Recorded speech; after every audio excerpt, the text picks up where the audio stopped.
Hello, welcome to the University of Evansville, home of the Purple Aces. My name is Dr. Rob Shelby, and I have the honor of serving as the Chief Diversity Officer at the University of Evansville. As we anticipate the return of our students to campus and prepare to start a new school year, it is important to acknowledge that this moment of transition is far different from what we've collectively experienced in the past. Notable seismic social events have taken place in the U.S. and around the world since March. All of us have been directly impacted, albeit in a variety of ways, by the effects of COVID-19. Some have experienced the effects of job loss and reductions in pay. Others have faced the stressors of housing and food insecurities. Even more have navigated virtual learning, and all of us have experienced some form of social isolation. At the same time, we watched and listened to heart-wrenching and hope-crushing stories on social media and national news sources of unarmed black and brown people being killed in our streets and sometimes in their homes. It may appear that only a select group of people have been impacted by these ongoing racial injustices, but let me assure you that these tragedies are a stain on our shared human experience and legacy.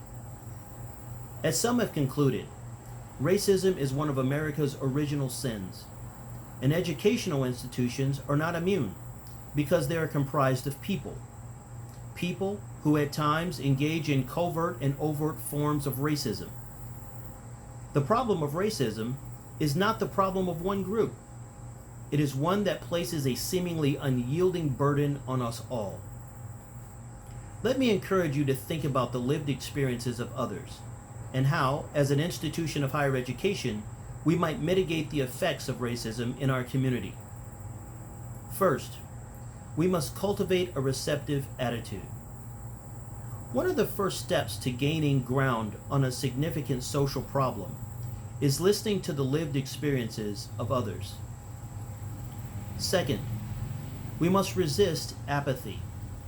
It is not enough to acknowledge our awareness of racism, racist ideologies, or systemic racism and institutional racism.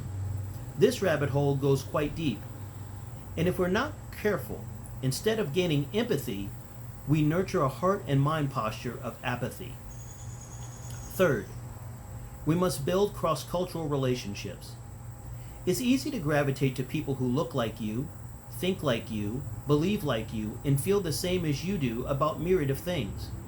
But the best lifelong learning can occur when we allow others to teach us about the world in which they live. I'm asking you not to do what comes easy, but to wade into the deep and challenging experience of knowing people who are different from you. Take careful notice here. This cannot be a one-way engagement or interaction. Both representatives of the offended and offender groups must risk the willingness to diverge from the problematic norm. Lastly, we must insist on gaining a resilient mindset. The very tensile strength of our interpersonal relationships may be tested this year.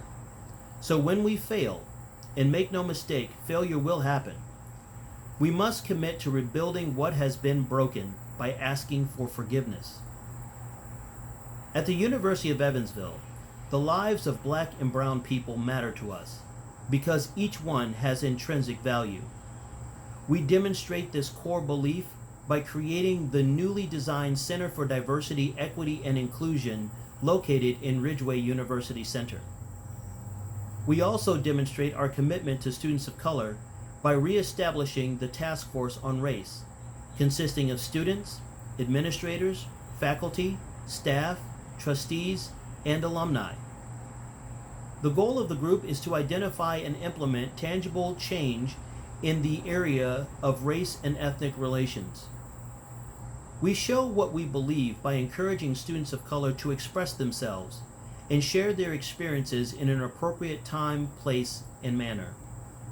One such way to do this is through the webinar series on diversity, with a special focus on understanding and improving race relations in America, presented by the Center for Diversity, Equity, and Inclusion.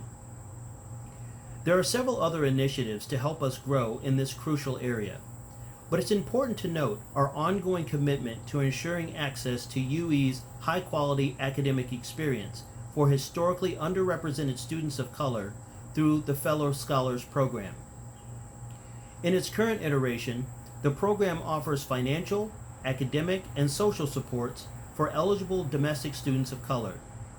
In order to build a sustainable high school to college pipeline, we've maintained a relationship with the Center for Leadership Development and Tinley Accelerated High School in Indianapolis since 2016. This summer, we entered an agreement with the Indiana Latino Institute, which enables Hispanic students to attend UE while gaining valuable mentoring experiences with the Indiana Latino Institute. Thank you. We look forward to seeing you on campus in the coming days as we embark on this journey together. Go Aces!